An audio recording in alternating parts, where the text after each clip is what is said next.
Could somebody tell people downstairs that we're getting ready to start? Thank you. Good day, everyone. Good day? Good day. All right.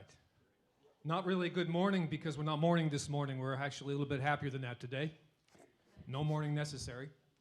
I wanted to put up here, yesterday I was, real quick, we didn't get this information out. And how many people were here last night? I should do it the other way. How many people were not here last night is what I'd like to know. Well, we got 1, 2, 3, 4, just a few of you. Okay, good. So we've got a new crew, about 5 people. The House of Prayer. I operate, and I recommend that you consider what I'm getting ready to say. I operate under the testamentary trust called the House of Prayer. I don't know if you've read the book called the Bible. Jesus' words are recorded there. He said, "My Father's house shall be called the House of Prayer." It's a testamentary trust with a name of the house. And so everything I do is under the House of Prayer. I have the ancient and previously decided book of the law, 1611 authorized King James Version, to qualify that name. So we're here gathered today under the House of Prayer. It's for all people, so you're all right. You're in the House of Prayer for all people. If you're one of those, it's for you. You qualify. I have an email address that you can take a picture of here, and you can reach me at wineandoil@yahoo.com. My name is Daniel Joseph. It's what's given to me. Actually, it's a lot of people have that name. I really can't qualify it as my own, but I do use it. And you can reach me at this email address, wineandoil, WYNANDOYL @yahoo.com. Hey, Steve, would you check and see if that camera's been turned on to record? Right there. No? Well, that would have... All right, good. The House of Prayer, that's what we're here doing this morning. We'll start this over. The House of Prayer, we're gathered under the House of Prayer.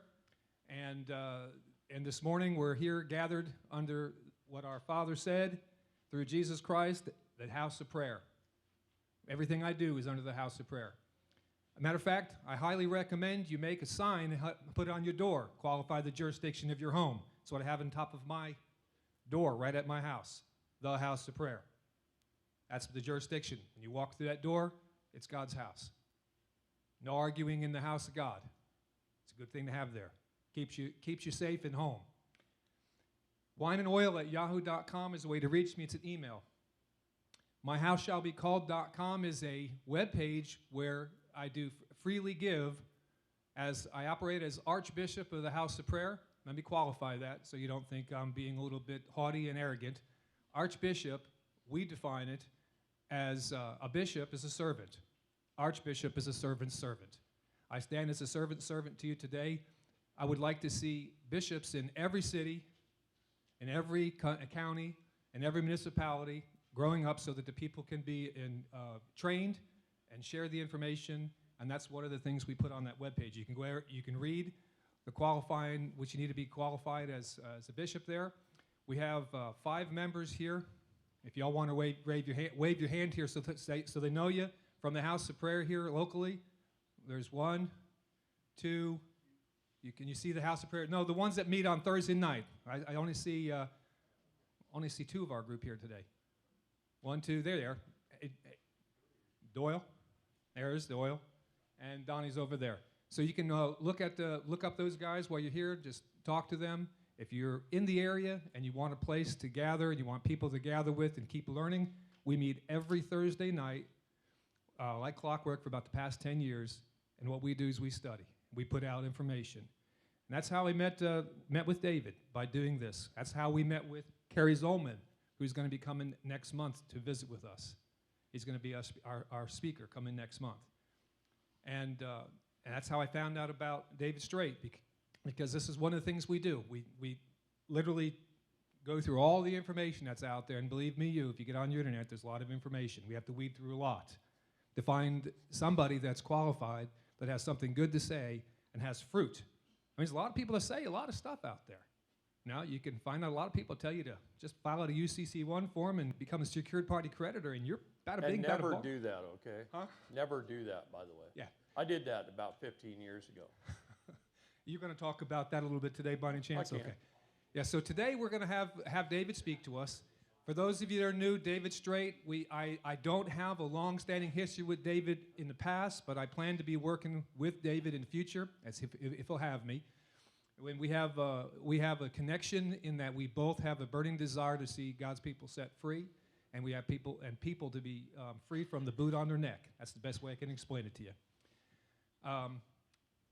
For those of you new ones, we have lunch this afternoon, fantastic lunch.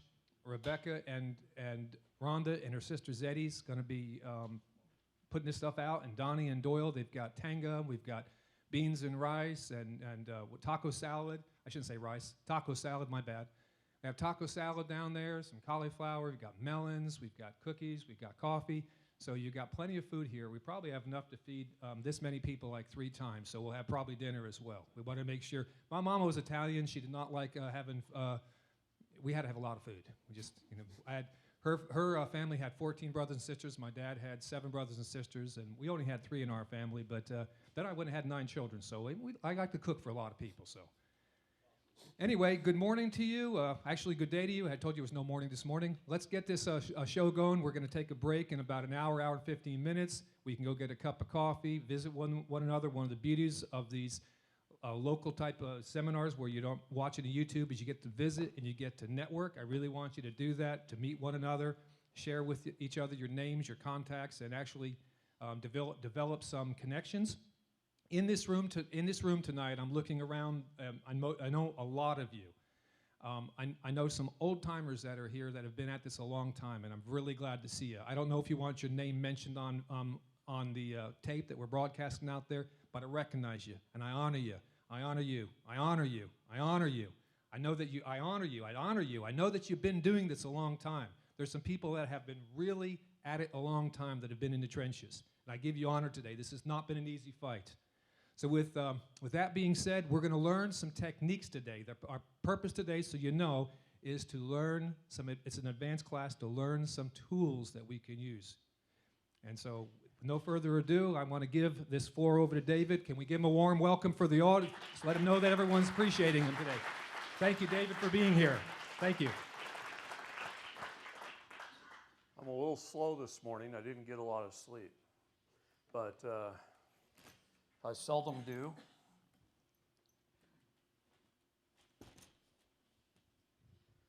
How many people are President Trump's fans?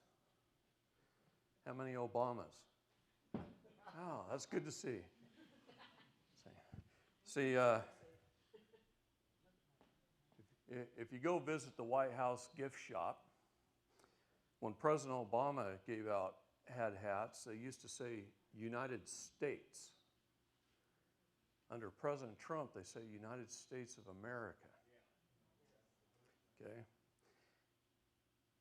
In the gift shop, you can buy hats just like this, minus this. This is the presidential seal. These are the ones the president hands you. Okay? So, on June 20th, I was meeting Melania in the Rose Garden for about 20 minutes, and President Trump came by and handed me this hat. And I told this story a little yesterday, but for those that don't know, I'm going to tell you again what I told him, because it's very important to what we're doing. Really quickly, I had to think of something to say, because I knew I was only going to get about this much time with him, right? So what could I say that would maybe make a difference? And I said this. I said, President Trump, our 2018 census here in the United States says we have 327.2 million people. And our corporate charter, our Constitution, which runs government, that's how government's supposed to operate, says we need 1 representative in Congress for every 30,000 people. That means we need 10,907 congressmen, and we have 435. And Congress operates off the Mason's Meeting Manual, which means 435 is not a quorum when 10,907 are required, which means nothing Congress has done, no law they've passed, no act of Congress is lawful. There is no government. Government ceases to exist. They are sindai. And he looked at me and he almost brought me to tears. He says, that's right. That's why I signed an executive order restoring the Republic of the United States of America, and now it's up to you. Okay. So what I'm trying to tell you is there's two or more of everything in this country. There's two of you. There's two cities here in Fayette. There's two counties here in Washington County. There's two states of Arkansas, and there's two United States of America. There's the United States Corporation, and then there's the de jure government of the United States of America that lives within each one of us. And now it's up to you. Okay? You got to put it into effect. You got to let the United States Corporation know that they have no authority. None. Not one of these police officers, not one of these city council members has any authority whatsoever unless you consent, unless you give it to them. And if nothing else I teach today matters, it's that right there. If you don't understand, you do not perceive these people as having any authority. They don't have it. The FBI has no authority. They were created in 1908 by a secretary of the Department of Justice, not an act of Congress. Our Constitution says Congress creates agencies. They have no corporate charter to even exist. And when they asked Congress for a charter, they were denied formally. So don't be thinking of these people as authority. They were put into place to do one thing and one thing only, and that is protect the deep state and further the New World Order. That's it. Okay? They handle 6 crimes. IMF-related crimes like banking and child and sex trafficking and other things. So they go to your police, your local police, and they come in there and they tell the police chiefs and the county sheriffs and the state patrol, they tell them, if a member of the public comes in and they have one of these 6 crimes, you don't handle it, you call us. And we'll bring in the best forensics there are, and we'll come in our suits and with fanfare and advertising, and we always get our man. And we'll handle it. Don't you guys handle it? Okay? And then they come in, and most of the time they cover up a crime. Now, not IMF crimes. They're not going to cover that one up because they protect the banks. Because the bankers and the attorneys rule the world. Okay? All right. Nothing else I teach you. I had to say that again. All right. We got through that. Anybody read the book Fruit from a Poisonous Tree? Okay, two people. All right. Go get the book. Get The Law of Nations and get Fruit from a Poisonous Tree. Fruit from a Poisonous Tree was written by one of the first attorneys that I ever turned over to our side, Mel Stamper. And Mel and I are pretty good friends. And I wrote an affidavit of repudiation years and years ago. In fact, I've served it on 7 presidents now. I send it to the President of the United States. You're not required to. You are required to send it to the Secretary of State. Every Secretary of State we've had under 7 presidents has received that document. I've also sent it to every Attorney General. I send it to the Secretary of State and the Attorney General in the state I was born, and I send it to the Secretary of State and the Attorney General in the state I chose to inhabit. And every time there's a regime change, I send it again. Why do I do that? I do it because I want them to know why I'm making this decision. And hopefully somebody in their office will read it, and hopefully it'll make a difference. Well, Mel Stamper read my affidavit of repudiation, and he put it, I think it's in the second chapter of his book. Now, he changed it to fit him, and I'm happy to give it to you, and you can change it to fit you, because there's going to be things in there that only apply to me and don't apply to you. So you got to make it yours. It's your document. When anyone gives you an affidavit, boy, you better read it, you better study it, you better look it over, and you better know what's in it. Because if you make it yours, it's yours. It's not theirs anymore. It's yours, and you might have to defend it. So you better know what's in it. Don't take people's affidavits, change them, and put them online, and then have somebody say, oh, this is David Straight's affidavit. Because there's websites out there with my affidavits that look nothing like my original affidavit. But they tell people they're mine, okay? And they're out there. So just be careful. Ask if you don't know, okay? But an affidavit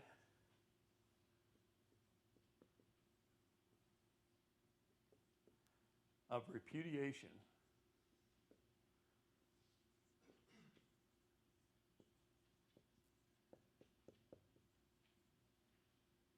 is one of the few documents that's actually required to change your status.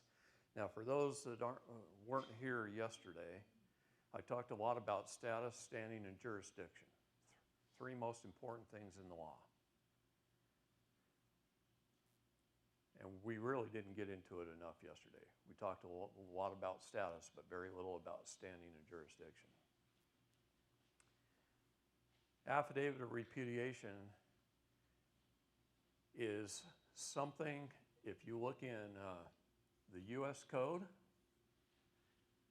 and some people who are common law students for a long time, and they go, well, why are you using U.S. Code? Why are you using their law? Because the U.S. Code was put there for we the people to hold government accountable, not for government to hold us accountable. See, they can't use U.S. Code on an American state national, but I can use it on them. Now, they can use it on a U.S. citizen, because that in which you create, you control. I'm a we the people, an American state national that created government, and a U.S. citizen was created by government.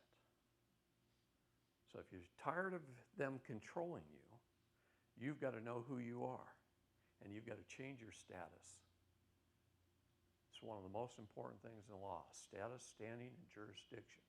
Say it over and over. USC, Title 8, Section 1101. Section 1101 is your definitions of status. So people think, most police officers would like to believe there's only one status in the United States. Everybody's a U.S. citizen, or they're an illegal. That's it. That's what they look at. Are you a U.S. citizen, or are you illegal? No. There's lots of statuses. They list them right there. All kinds of them. You can be a United States citizen, you can be a U.S. national. You can be a state citizen, you can be a state national. You can be all kinds of different things. But there's only one with limited diplomatic immunity as per the Geneva Conventions. That's a state national. Why is that? Because we're Oregonians and Californians and Wisconsinites and Floridians and Arkansans. Okay? That's what we are. This is our nation state, right? Where we choose to inhabit is our nation state once we've been there for 7 years or born there. See, I was born in California, lived there till I was 5. Then my dad moved us to Oregon. And I've been an Oregonian ever since. I've traveled the entire world, and I have lived in other states, especially while I was in the military. But my home is Oregon. I'm an Oregonian. I've been there the majority of my life. So I choose to inhabit Oregon. I don't reside there. I'm not a resident. You don't want to be a citizen, a person, or a resident of anything. If you do, you need CPR because you're dead. And that's an easy way to remember it. Citizen, person, resident. So 3 things any court or any perceived authority, any police officer has to have is your tacit agreement of being those 3 things in order to have rule over you. In order to give you a traffic ticket, a police officer has to get your tacit agreement that you're a person, a resident, and a citizen, and he knows how to do it within 15 seconds. Can I have your driver's license, proof of insurance, registration, please? You gather them up, you hand it to them, you just gave them tacit agreement that you're a citizen. Because you're an employee of government and you do what your boss tells you to do when he tells you to do it. That's a tough one to understand, isn't it? Not really, everybody's shaking their head. No, I didn't think so either. All right? So what I'm trying to say is we can be very simple in the things that we do if we use the right language and we learn over and over again. So I'm telling you, right now, an affidavit of repudiation is required. If I start misspelling stuff, it's because I'm tired, okay? Is required. The second thing is what does the Constitution say? That we have to be safe in our papers and our effects, right? In the United States of America, we have 2 safety documents, depending on which jurisdiction we're in. We have a passport and we have a driver's license. One is if we're in private, and one is if we're in public. See, again, like yesterday, Genesis 1:26 through 28, God gave me, man, dominion over the land, the air, and the water, and this is law. Those are our 3 jurisdictions, and there's only 3 jurisdictions. Everything else is venue or locus, okay? Say it again, 2 separate jurisdictions. So when I'm traveling in private, in my private automobile upon the highways, and the reason I say this a lot is because that's where most people begin their trouble with the court systems. And once they get into the system and they get that record running up with however many tickets or DUIs or whatever, the next step is you're going into a felony of some sort, all right? And then they just keep you locked in. They love you. They love you. They can collect money off of you. They can bond you every time you get a CUSIP number from the court, all right? And they make money. They're private for-profit entities. So if you want to operate in the private, this is the document you hand them. You don't gather up your driver's license, proof of insurance, and your registration. Leave your registration in the glove box. If you want to show them your proof of insurance card, I love to show them mine. I hold it up like this, and I go, yep, same company since 1979, and I set it right there on the console, out of his reach. I let him know I have insurance because I love my neighbor. Not because there's a statute that says I have to have it. It's because I want to protect my neighbor. The second one is, this is the only document I use while I'm traveling. And then you shut up.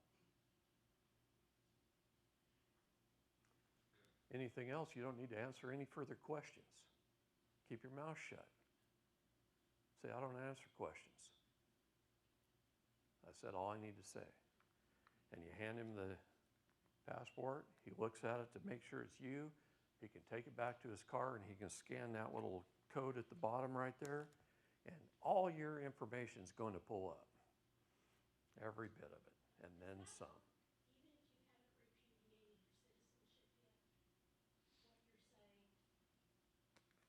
What I'm going to tell you is this is number one.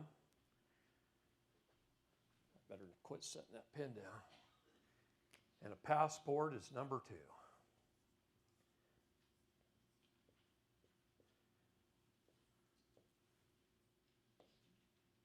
If you want to be a state national, it's up to you. You have the unalienable right of self-determination. You can be whatever the heck you want to be. Okay? And that's in every human rights document there is. See, we got to know our rights. Our rights come from God, but they are written down somewhere, or how would you say it? What's that? Confirmed. They are confirmed. That's a good word. There's lots of them probably we could use. But they are confirmed in various documents throughout the world. The International Covenant on Civil and Political Rights, Amendments 1 through 27, the Universal Declaration of Human Rights, our constitutions, our state constitutions. How many people have read their state constitution and know it? 2, 3, 4. The old timers. Yeah, guys that have been doing this a while, okay, that know what they're doing. Why haven't you others read your state constitution? I read the Arkansas Constitution before I came here, and I studied it all several times. So I've read every state constitution. I've read the United States Constitution. Okay? I've read every act of Congress and every presidential speech, and the entire United States Code, and the entire IRS Code. You know what it says in the United States Title 26, which is the IRS Code? That's the second area people get into trouble, is with money, taxes, okay? They come after you. They like to take your house, okay? They make money on houses, by the way. So, I know I lost $9 million in real estate during the housing market crash, 2008, 9, and 10, okay? Everything I had for 35 years, I invested in real estate. Didn't lose everything, but I lost a big chunk before I knew what I knew today. I got smarter over time too. I hope you guys do. Maybe by the time we're dead, we'll have learned something, all right? But Title 26 says, which is the IRS code, by the way, says no part of this title, not its headers, not its footnotes, not its definitions, nor its body shall be construed as law. I'll leave that with you. What did I just tell you? I told you taxes are voluntary. A 1040 form is a gift to the government. All right? There's no law that says you have to pay taxes. Why? I'll tell you why. Because we asked the federal government to provide us with 19 essential governmental services and no more. And I said this yesterday, and I'm going to say it again, especially for the new people, and no more. Why is and no more so important? Because today they provide us with at least, I don't know, 6,000 to 20,000 services, and they force us at gunpoint to pay for it. Okay? They're voluntary. Taxes do not fund government anyway. They go to pay interest on the debt. So,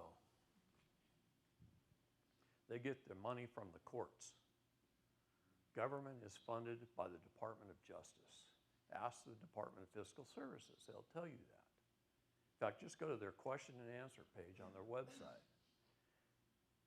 I'm telling you to go to the Department of Fiscal Services website. Study it. Look at their forms. Look at their sample forms. You're going to learn a lot. It's going to show sample forms. Why does it show sample forms? Because the Department of Fiscal Services website is there for one reason and one reason only, to train your court clerks. It's not general public. Why would the general public have any need whatsoever to go to the Department of Fiscal Services website? They don't. There's nothing on there for them. Everything is for court clerks all over the nation. All right? That's what they're there for. They're the accounting arm, the bean counters of the Treasury. They cut and write all the checks for the Treasury. The Treasury sets interest rates and keeps analytical data, okay? The Department of Fiscal Services writes the actual checks, the Treasury checks. But they also wire transfer money to the courts, and they get a lot of money because of the courts, all right? Department of Justice is the largest contributor to the federal budget by far, and it says that right on their website. Look at the sample forms. You'll see things like penal sums and examples, and you'll start to look at some of those are like, depending on the crime, $2 million, $5 million, $7 million penal sum because you were charged with a crime. That's how much the court gets to collect, or the government on behalf of the court, through the court, gets to collect. And then the judges get paid net retention, the prosecutors get paid net retentions. Those are commissions, okay? So, two things that are required. Download the DS-11 form. You can do that right from the State Department's website. Have it on your desk or wherever you're doing this at, kitchen table. Go on the computer to coppermoonshinestills.com.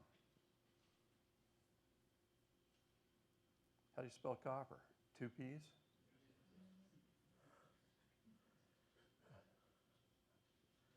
He makes beautiful copper stills, by the way, which can be used to make diesel fuel and distill water and moonshine. He's an hour south of us here in Alma. Huh? He's an hour south of us here in Alma. Yeah, yeah. Yeah, he's a good man. And he's been around a long time. And he keeps up. And that's important. He keeps up. So follow the directions. You'll have to go to the left-hand side and work your way down, and there's one little thing that says, I forget the exact words, but it's about freedom. You'll spot it right off the bat, okay? If you want to be free or something like that. And then he'll show you how to fill out the DS-11 and get your proper passport, and then start using it when you're operating in private, which is 99% of the time for most people. I only have a driver's license because I get in a semi-truck every once in a while and I haul hay to places like California and Idaho from my ranch. If it wasn't for that, I'd throw the damn thing away. But when you're operating in commerce, you have dominion. Oops, I gotta watch that mic. You have dominion over all 3 jurisdictions.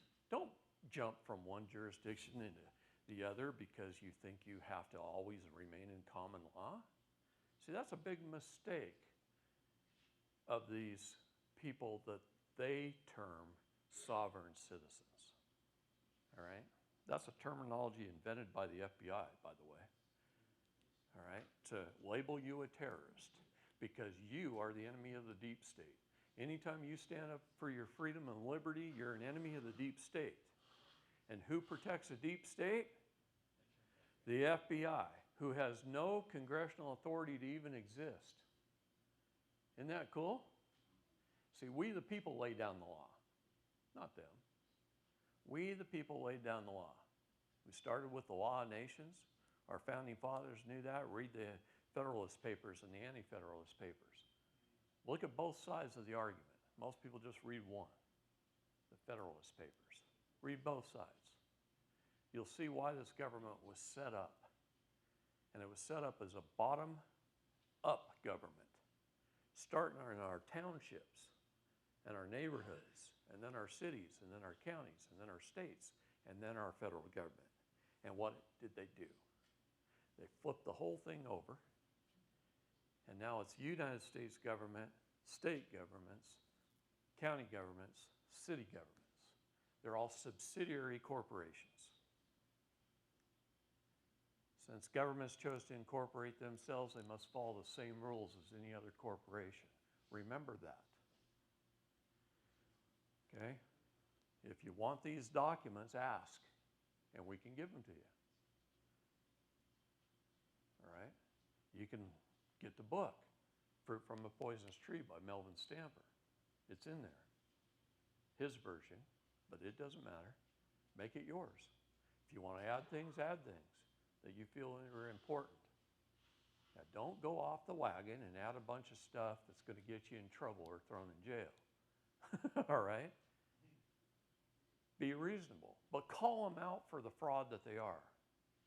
Tell them the hardest decision you ever made, and it says that in mine, is to decide not to be a United States citizen. I was born in a military family. My grandfather was in the military, my dad was in the military, my older brother was in the military, I was in the military, my son was in the military. I grew up a patriotic son of a buck. Probably the most patriotic guy you'd ever meet in your life. But I didn't know what I was supposed to be patriotic to. I got that wrong, and so did my whole family for generations. We got it wrong. We didn't realize our government was usurped right out from under us, starting in 1861. Okay? One communist president. Now also, don't let anybody tell you you're a sovereign citizen. If they mention those two words together in the same sentence, you call them out immediately. Say, what are you, an oxymoron? Those two words don't go together. You cannot be a sovereign and be a citizen. And every president of the United States except our blessed Obama has got up on TV and said the people are sovereign. So don't you act like that's a bad thing. Notice this is a purple pen. So is this. This is what I sign my name with. Every legal document I do is signed with this pen, or one just like it when the ink runs out. But it's a purple pen. Absolutely not. It's a contract pen, color. Black is dead. Red is living. Put your thumbprint in red. Okay? Color of ink is important on a legal document. Most people don't know that.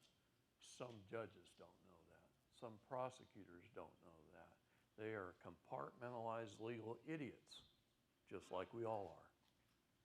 Every one of us is a compartmentalized legal idiot. You know why? We were trained to be that way from kindergarten and probably before, when your parents started telling you obey authority. No, you obey your mother and father because you honor them. You obey your grandparents because you honor them. But question authority or anybody who is perceived authority. Okay? Nothing else I could teach you is more important than that. We have to. But don't be mean to them. Treat them as your neighbor. See, there's an important factor. Police officer walks up to my window, I roll my window down, and I start talking before he gets a chance. Very important. I say, hi, officer, how you doing? How's your day going? I hope you're being safe out there. I really want you to go home to your family at night, and I mean it. And I say it like I mean it, and I truly do, and I smile, and I let him know. We're the nicest people in the world. Especially people who want to be sovereign better be the nicest people in the world. Too many are getting shot, thrown in jail for no reason other than they were probably assholes to perceived authority. treat people as your neighbor. Love thy neighbor and do no harm, and you can't break any other law. Do you know that? Those are the only two laws we got to live by. Honor God, love thy neighbor, do no harm. That's it. That's all we got to do. And we can't break another single law out there. Like I said yesterday, if I put my turn signal on while I'm traveling down the road, it's because I want my neighbor and those around me to be safe, not because there's some stinking statute that tells me that. Rules, codes, statutes, and ordinances are not law. They're corporate bylaws. They're for employees of the corporation to follow. They're an employee handbook. Simple. Can't get any more important than those things right there. Keep the basics in your mind. You don't have to learn the details of everything. You don't. Be simple and keep it repeatable so that you can go out and do what I'm doing right here. I'm not here for my health. It's hard on me. I work 20 hours a day, 7 days a week, travel all over the country, 8, 9, 10 cities a month. Different countries I go to. I just came back from Australia and New Zealand. I've been in Canada. I've been in the United Kingdom. I've been in Switzerland and Sweden and Scotland and Ireland. So do you do the same thing in those countries? You tell those Well, let me answer the question this way. folks to how to... We did not win World War II. I'm going to tell you that right now. It wasn't bombs on Hiroshima and Nagasaki that won World War II. It was December 9th, 1945, we signed the United Nations Treaty. That's what stopped the war. We became a United Nations country. We gave Manhattan Island in New York.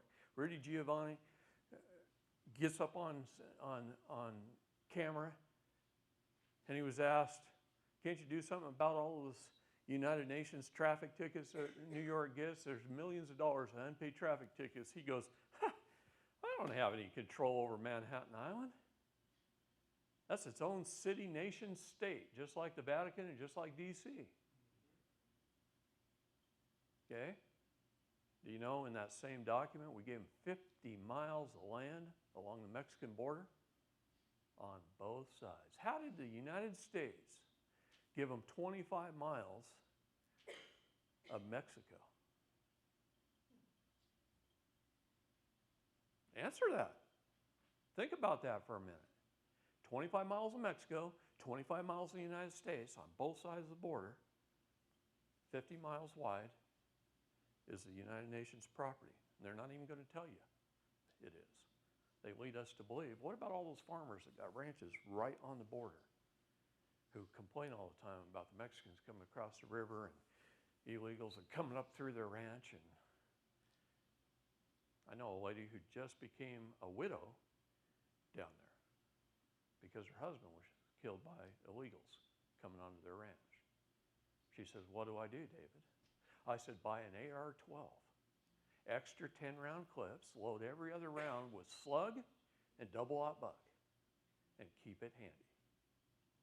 Lean it against the front door because you're vulnerable.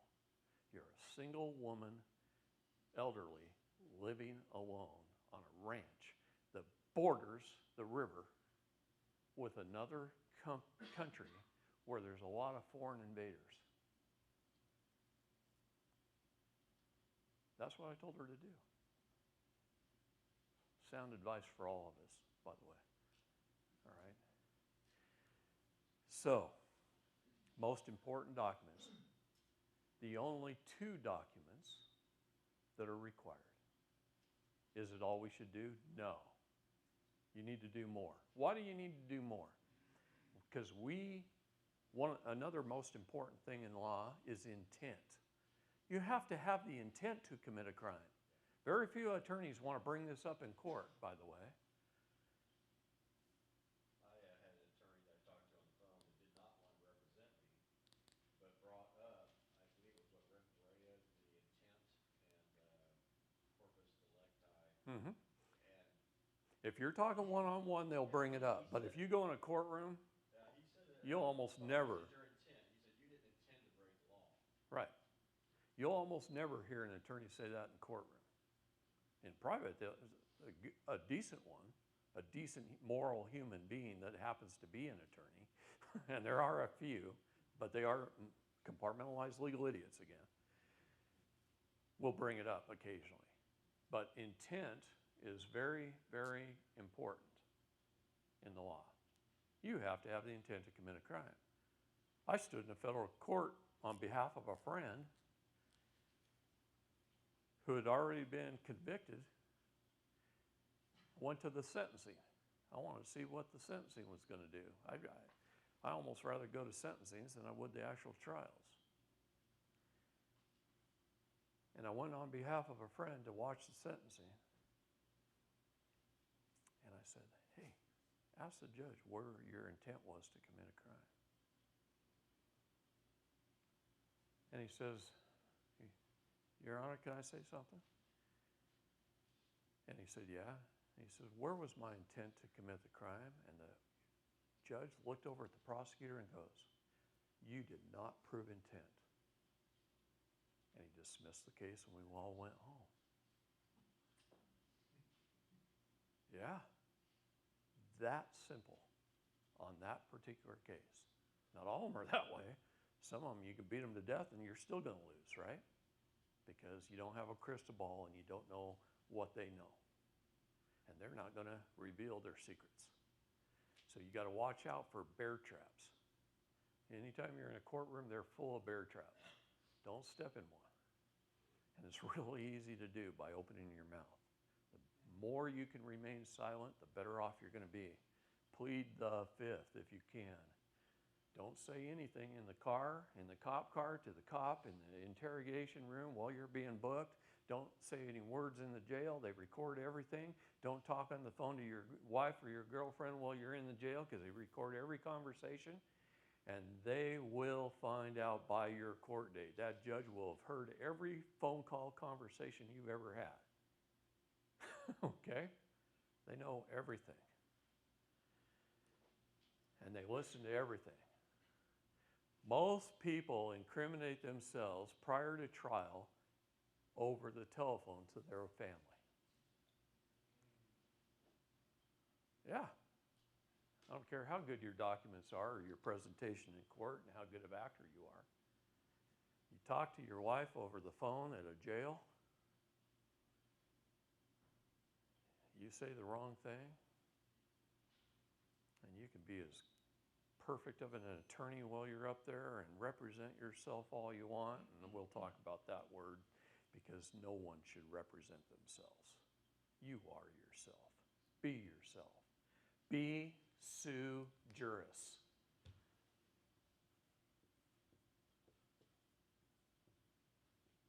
That's how we go to court. That's how a private American goes to court.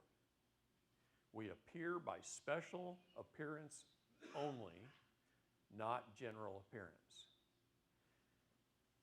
You go to court sui juris. Don't you go to court pro se unless you're suing someone else, like a judge or a prosecutor, and you're trying to put them in jail. Then if you want to go pro se or pro per, you can. But even then, you're better off sui juris. But if you're defending yourself, don't ever be a pro. Because if you're a pro, you're a professional. You're a professional self. That's pro se. Or you're a professional persona. That's pro per. Yeah. You don't want to represent yourself. You are yourself. You're a man, a son of God, a living soul with full, unalienable rights when you're sui juris. Some of you are going, well, crap, that's how I lost in court. Right? I'm telling you, courts are very easy to win. I've been probably in over 1,000 courtrooms and lost very few. Very few. Why did you lose them? Huh? Why did you lose them? because they can run over the top of you. And you can make one little mistake that you didn't even realize until a week later, and you think about it and you go, crap, bang head here. If I wouldn't have done that, I would have won. I had a judge one time, we were just walking out losers. One time, this was years ago. And he said, I want you to know you almost had it.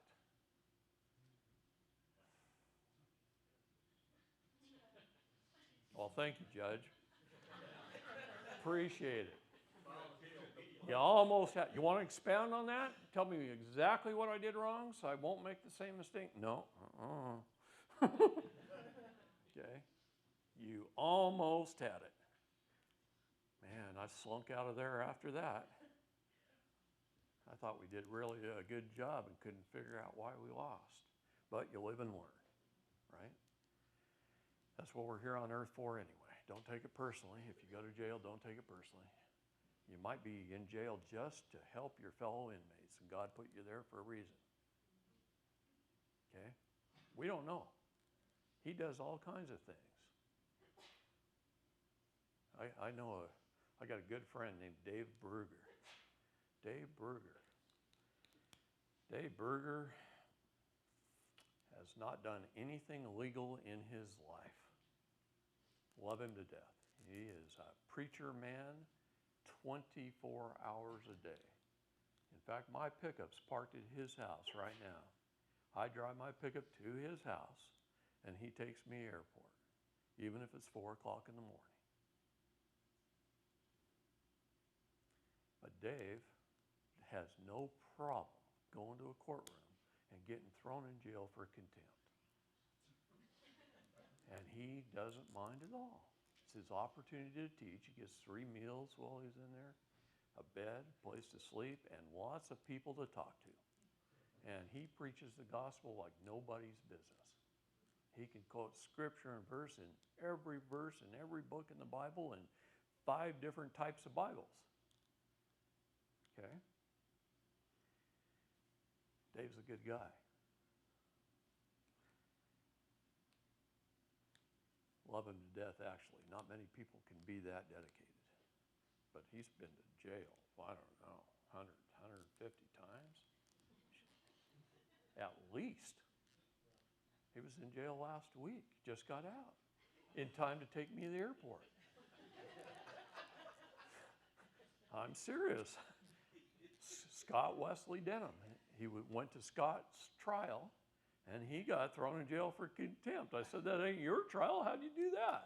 He goes, I ran my mouth off because the judge committed treason. Right? I let him know. Anyway, they usually haul him out in cuffs.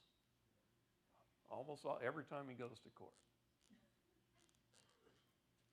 Yeah. But he doesn't care. Anyway, 2 things required. I do lots of other things. I do a patented nativity. Anybody know what that is?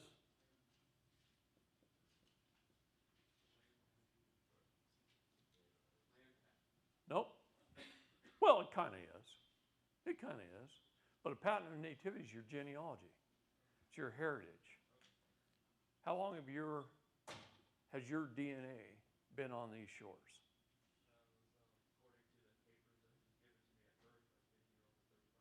Nope. How about your mom, your dad, their grandparents, your great-grandparents, your great-great-grandparents? Ah, absolutely. Mine got here in 1607. Jamestown, Virginia. Then on the Mayflower, 7 of my grandfathers were on the Mayflower. 7 signed the Mayflower Compact. Okay? First boat that hit these shores, as far as America was concerned, I'm not talking about the Egyptians that came. Some of them might have been my relatives too. I've traced over 19,000 of my grandmothers and grandfathers direct back over 2,000 years.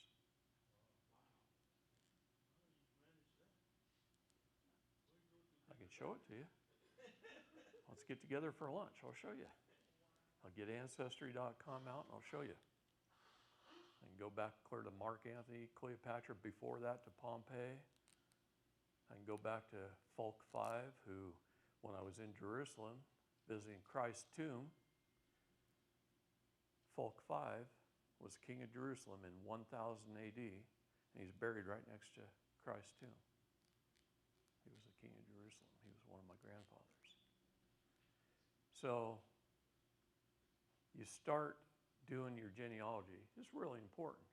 Why? Everything in this world revolves around heirship, heritage. Read the Bible. That thing is full of hierarchy, right? Patent nativity says me, my parents, and their parents, tracing back to before this government was put into place. Why do I do that? Because that which came first is most important. We created government. My grandfathers have signed the Declaration of Independence. Was it the shot heard around the world at Concord? Signed the Mayflower Compact. Signed the Virginia Declaration. First legal document in this country, 1607. Okay. You start doing your genealogy, your hierarchy, and you can walk into court with a patent of nativity and say, hey, what right do you have to rule over me when I was here first? That in which one creates, one controls. A maximum of law. Say that 40 times this weekend, probably. That in which one creates, one controls. We, the people, created government. We laid down the law. If they don't follow that law, which is our constitutions, our declarations, and our treaties, okay,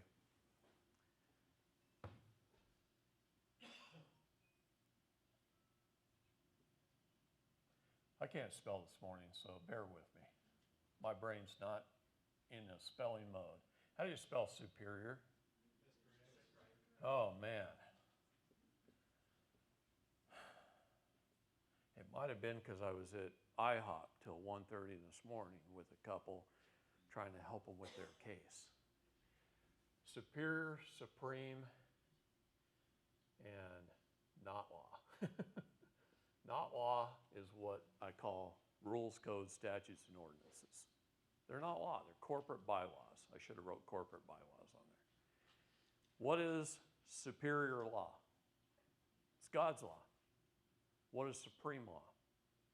It's our constitutions, our declarations, and our treaties. They override everything. How many people bring up the International Covenant on Civil and Political Rights in the courtroom? One. Let's talk about that document really quick. That document was written by a private individual, a private man, one guy. And he wrote it in 1957. And it was adopted as a treaty here in '66. He wrote it in 1957. Took him till 1966 to get it to The Hague. It was 1976. They had a 10-year period for every country in the world to sign on to it.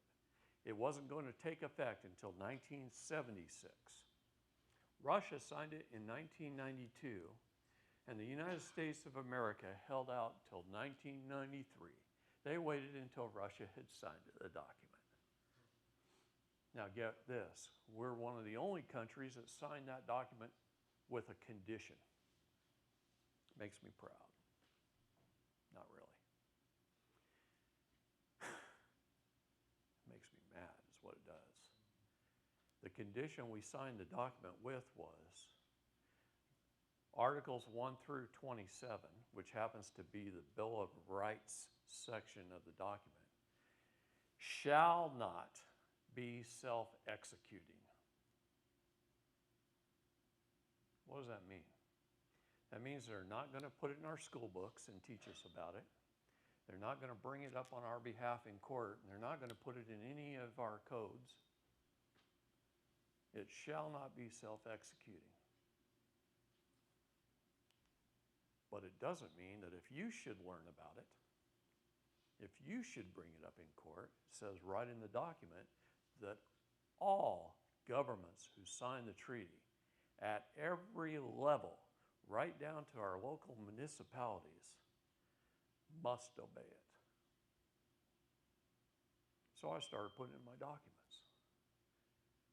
Articles 1 through 27, put them in my court documents, filed it in probably 1,000 courthouses across the country.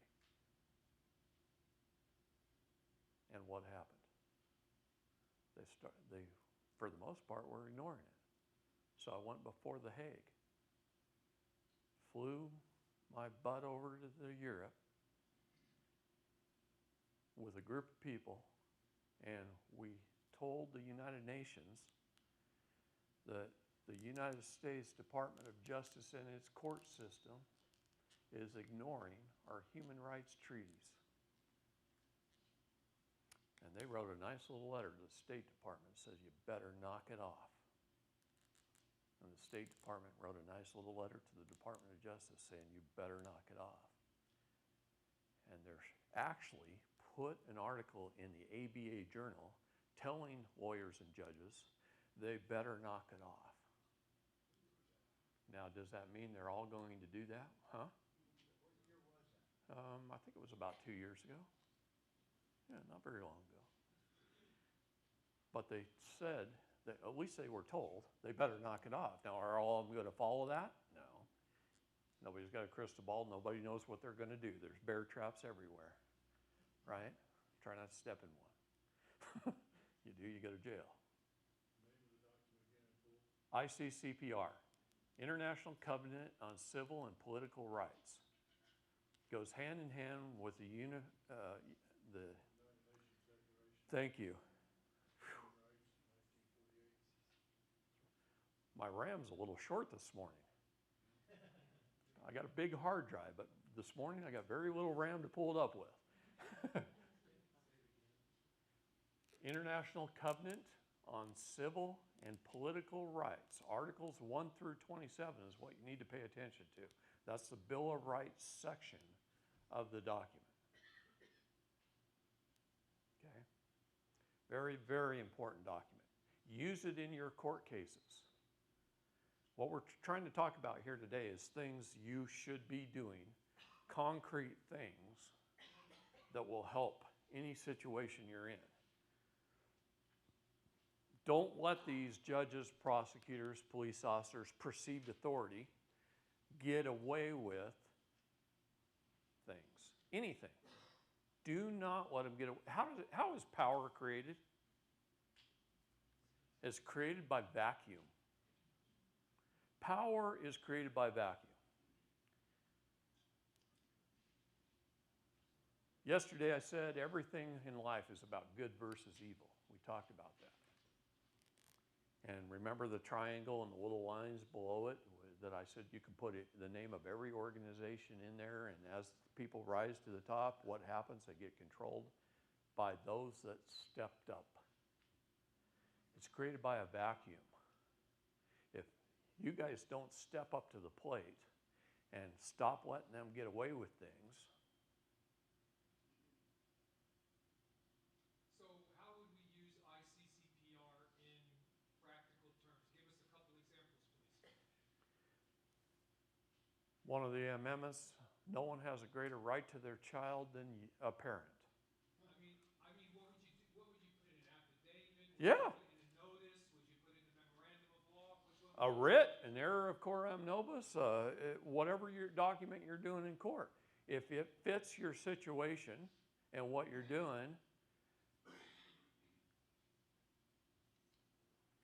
go to your search engine, type in ICCPR, print off the PDF, look at Articles 1 through 27, look at them really good. If one of them fits your situation use it in your court document. If it's an affidavit, you know, item number 7 could be the ICCPR, a treaty signed by the United States government, which must be followed by every municipality, says, number 6, no one has a greater right to my child than I do. Just helped you in your CPS cases right there. Okay, use these documents. Our rights are unalienable. That's how unalienable should be spelled.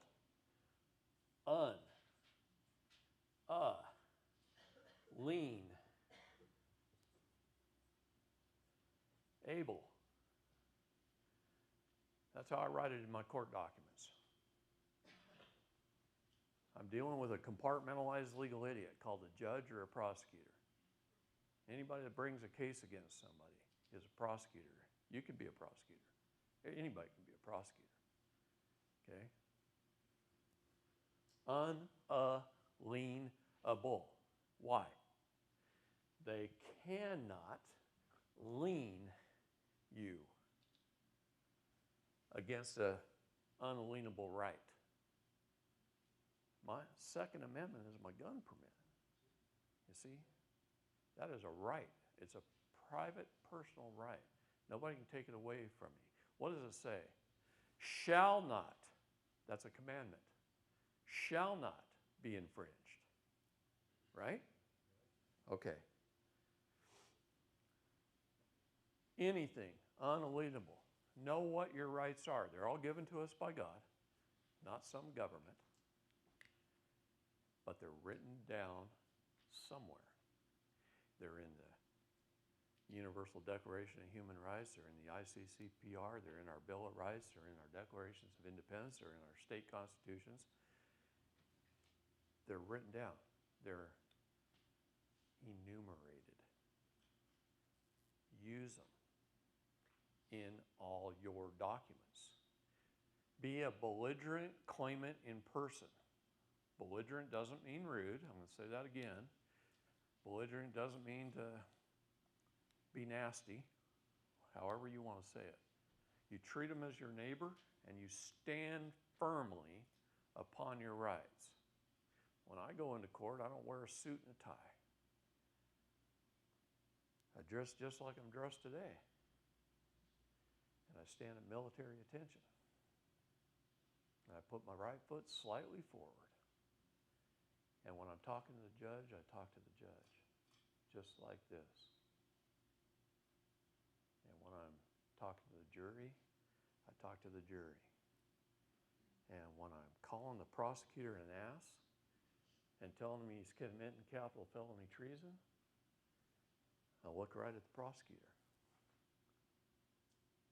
But my feet never move. And I use my hand when I talk to him. And I talk to him just like this. With authority. They are my public servants. If you go in there all wimpy and scared and frightened, your fear is only from a lack of knowledge. Okay? That's it. Once you can out-debate them all, you're not scared of nothing. In fact, they start shaking in their boots. You want to see judges shake? I've made them shake. I made them run out of the room. Completely run out of the room. Isn't that the same as abandoning ship when a judge does that? Absolutely. Absolutely. The captain abandoned his post. Court clerk, please dismiss this case with prejudice. And you just walk out and don't say another word. If you say anything else, you've lost. If you say anything between there and the door, you've lost. Don't say anything. Plead the fifth every chance you get. Keep your mouth shut. Most people get into trouble because they talk too much. If you don't believe me, go to YouTube and watch some sovereign citizen videos. Okay? God, I hate that term. You can either be sovereign or you can be a citizen, and we're all sovereigns. And there's nothing to be ashamed about that. Start writing with purple. Okay? put a red thumbprint on your documents. Do I do that all the time? No. But I do write with purple. Sometimes I don't like to poke my finger. I've had enough pain in my life, believe me. That's why right before it seemed like there was something very particular about that. What's that? Right foot forward. Is there something very known in that legalese way when you have your right foot forward speaking example? It's because you can put emphasis on something. Even an officer giving a commandment to his troops will put his right foot forward just a little bit. And he puts his weight on that foot. He talks right at them. Now, he may be screaming and yelling like my drill sergeant and cussing up a storm, but he's direct and he's to the point. And that's how we have to be in court.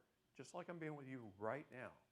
Direct to the point. I'm looking you guys in the eye and I'm pointing at you when I'm doing it. See how my gun hand follows my eyes? Don't ever take your eyes off the sights.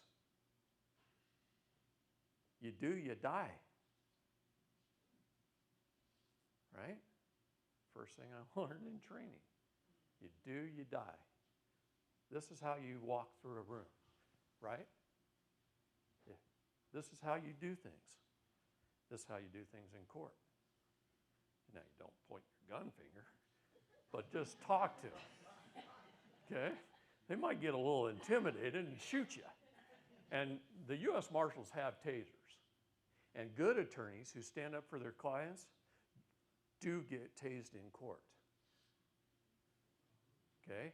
Because they become a traitor to the bar. Understand that. Go to your search engine and type in list of disbarred lawyers. That's who you want to ask for help. First of all, they're not being allowed to work, so they need the money. So they'll work cheap, and you know if they're disbarred, they've been defending their clients. Now, there might be a few criminals in there, so you do got to weed them out. But if you want to find good legal help, and I don't mean to represent you, but to offer help and suggestions and policy and procedure, because that's all they learn in school. They don't learn the law in law school. You get that? I need to say that again. I took 6 people in a car physically to 2 law schools. And we sat down with the administration and we said, hey, we want to make a late in life career change. We're going to do this together. Took all 6 of us, walked in, sat down in their offices. And I said, here's what we need. We need a list of classes that we would need to take to get a degree in the law and pass the bar. And we went to 2 law schools in the same day. Lewis and Clark Law School, which seems to be all of Bill Clinton's famous attorneys that he appointed graduated, and Willamette University Law, School of Law. And we sat down with the admin and we got a list of classes. And we took them to a restaurant. We were there 5 hours and we analyzed all these classes. And like any other college, 30% of them are electives courses. So you might have a Constitutional 101 that's an elective. All the rest are policy and procedure, how to remain in honor and not dishonor, language, how to look things up on Westlaw, what software to use to properly write a document, how to use a computer, how to spell and write properly, punctuate, styles. Well, where's the class on the United States Code? Where's the class on our constitutions and our treaties? I'm talking about supreme law. Where's the Bible classes? There wasn't any. Lawyers do not learn the law unless they do it voluntarily and take an elective. They could take underwater basket weaving instead. Do you understand that? How do they learn the law? Well, they pick it up as they go along. As soon as they graduate from law school and they get their bar degree, hopefully they get recruited by some big law firm, but if they don't, they go out and they hang up a shingle called a business sign and rent some office space somewhere, and mom and pop who needs help, really needs help, maybe their kids were just taken, come in for a 1 hour or a half hour free consultation to get some advice. And he listens to their story. And then he watches them drive out the parking lot. As soon as they're long gone, he turns to his legal help, his research assistant, and he says, look up all the laws that pertain to this. Go to Westlaw and look up all the laws that pertain to this. Okay, what he wants is case law, not law. So he wants some statutory, but he wants mainly case law. And that's what the paralegals are taught to do, to look up and research case law. And then the lawyer sits down at his computer and he becomes a good typist. He becomes a good typist and a good speller. And he knows how to formulate a writ or a motion. That's what your attorney does. See, what he's really trained to do in law school is to attorn, to be a good actor. They get up on stage and they practice being a lawyer in courts, mock court trials. They get up there on stage to be a good actor. What is an actor? I said this a couple times last couple days. What is an actor? Somebody who gets up on stage and lies convincingly enough to make you believe in the character and the plot. That is the legal definition of an actor. A liar. What is to attorn? To steal from one and turn over to another. So by the very definition of their profession, they're liars and thieves. I can't say that enough. Let's bankrupt them all. Don't hire and pay your money to hire an attorney, ever. Learn the basics of law. If you want to hold court, you get in there by special appearance. Your very first document when you go to a court, everybody got this?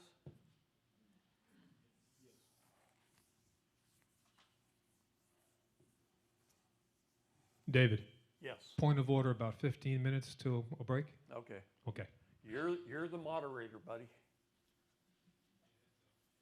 You control the meeting because I'm not even looking at the time. I can talk till 2, 3 in the morning most times. So, very first document. You get a letter in the mail that says you done something wrong. They all say that when they come in your all caps name, right? Or it's a bill. You done something wrong, and you might have to appear in court in 30 days. What's the very first document you do?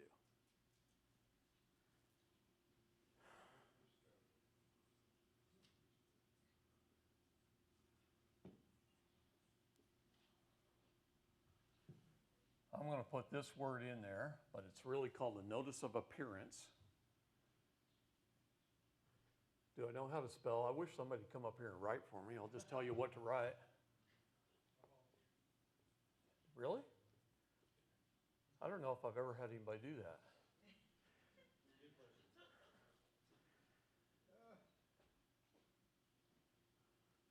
It's your first document. Doesn't have to be long. Could be as short as 1 page. 1-page document. Mine are usually a little more wordy. But what is a notice of appearance? It is how you are going to appear in court. Write down the word summons. See, they're summoning you into court. What does the word summons mean in the law?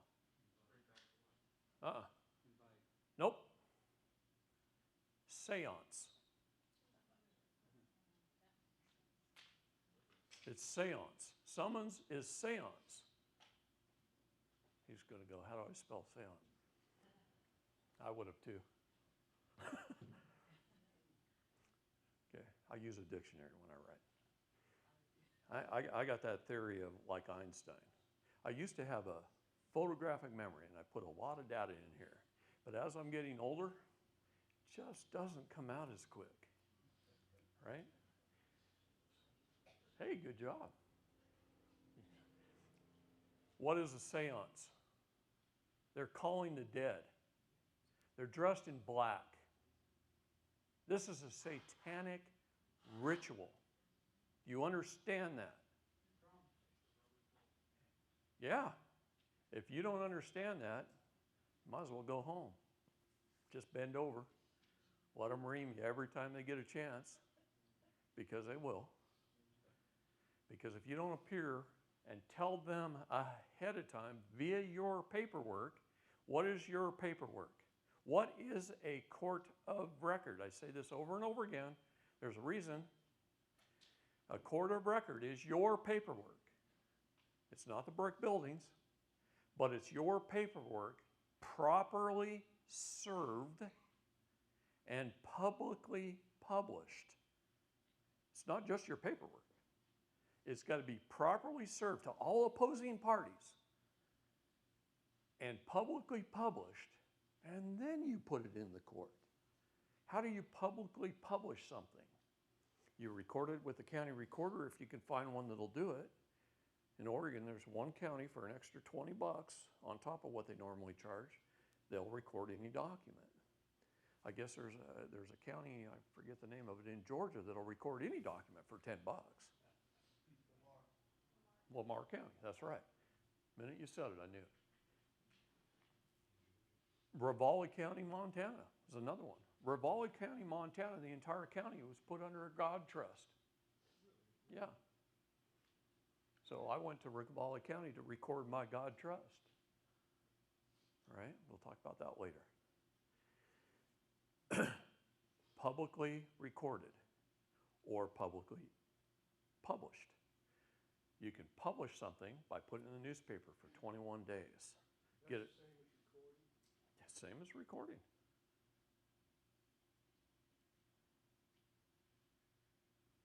You can put it on a bulletin board with witnesses who are willing to do an affidavit stating that they watched you. They're a first-hand witness, and they watched you put it on the bulletin board on such and such a date at such and such a time, and that it's been there 21 days. So you can get affidavits. That's a hard way to do it, you know. Go ahead. You ever thought about apostilling it? What's that? Have you ever thought about taking it to the Secretary of State's office of the Sure. state? and You having could. it done? You could. That's inconvenient for most of America, but yeah. You can. So there's different ways to publicly publish something. You could go to Amazon and write a book with your legal documents and publish it on Amazon.com. Sell it to people if you want for 99 cents or whatever. They'll take half your profit. But you can publish a book. Okay? So there's many ways to do that. But a summons is a seance. They are summoning the dead. They're calling the dead. It's a satanic ritual. So you have to say, wait a minute. I cannot appear by general appearance. Write general appearance down. Most people walk into a courtroom and they just show up. And they don't announce how they're appearing. And they don't announce in the courtroom how they're appearing. So you're there by general appearance. You answered the summons. You showed up. And the judge says, oh, I don't care what you say. You showed up, so I have jurisdiction. I've had them actually say that. You don't just show up. If you show up, you're under general appearance.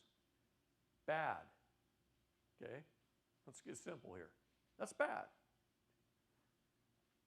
Special appearance. And I go one step further and I say special divine appearance. Why do I use the word divine?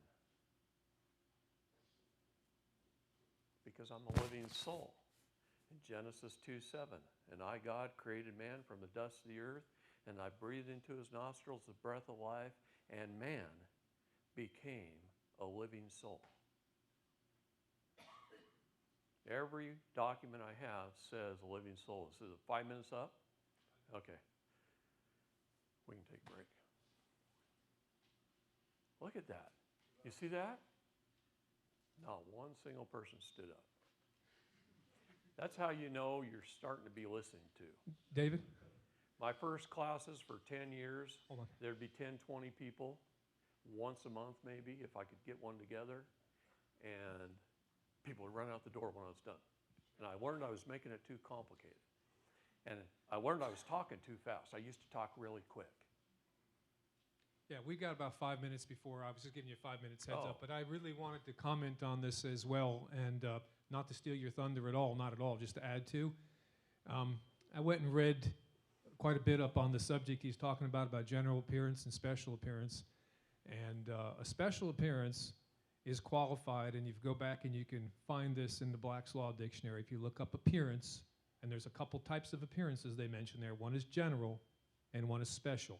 General appearance, you agree to the jurisdiction of the court, just a blank agreement to the jurisdiction of the court. A special appearance only has two things that you can do, that they recognize that you're there by special appearance. A lot of people think it's like putting in Jesus' name, amen, on the end of their prayer. Oh, I'm here by special appearance. They do whatever they want. Special appearance is qualified by only being there for two purposes. And you go back and read this for yourself, and I recommend you do. Under appearance, get into Black's Law Dictionary and look at what they're looking at, because this is what they're looking at. That's their spell book. And they'll watch you and they'll weigh you. And if you want to win, I'm just giving you an understanding of how they think. I'm not saying that it's right. I'm not saying you should think that way. I'm just telling you that's the way they think. A special appearance, you can only do two things. Does anyone know what those are? Just curious. Challenge the jurisdiction of the court. Second, Call for a summary judgment. sufficiency of service of process is what Black's Law says. Yeah. And that is a very interesting qualifying phrase, sufficiency of service of process. Because to have sufficiency of service of process, they have to have the correct person in the correct capacity, qualified for the act with intent. All of that is part of the sufficiency of service of process. That's right. Did they actually serve you? Are you the party to that act? It is due process of law. But you want to talk for a few more minutes before we take a break at 10:45? You can. I just Hey, wanted to throw that out there. You're the moderator. I misread your fingers. Okay. And I don't need this. You want to read it out loud? You got the flash right there. Okay, here's an appearance. An appearance may be either general or special. The former is simply an unqualified or unrestricted submission to the jurisdiction of the court. That's why most of you lose, right there. The latter, a submission to the jurisdiction for some special purpose only, not for all purposes of the suit. Right. So what is the special purposes only? That is, first of all, determining jurisdiction. When I hold court, I ask some very specific questions of the judge. Man, I know I just keep repeating this. It feels like I've said this a million times to me. All right. What is the law? Where did its origins come from? How did we arrive at this thing called law, where a small group of men could write something down on paper and hold me, a man, accountable? Judge? What is it? Let's write, to keep it short.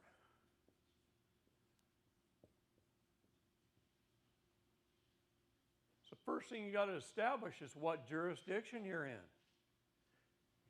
You're not appearing by summons or seance. You're just accepting the invitation to settle the matter. You're appearing by special divine appearance. What is that? Talk about your jurisdiction. Who are you, first of all? The paperwork's got your all caps name up there, right? Is that you? No, that's your persona, your entity, your vessel.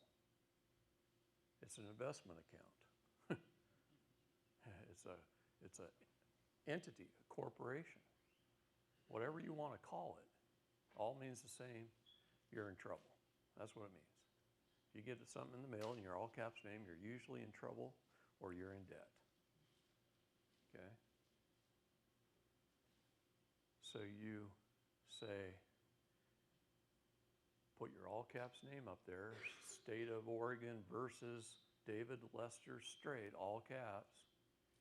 And then I write two little words underneath that that says in air. Yeah. Yeah. I let them know that's in air. Just like that. It says that right under my all caps name. And then it says, by special appearance, special divine appearance, appears David Lester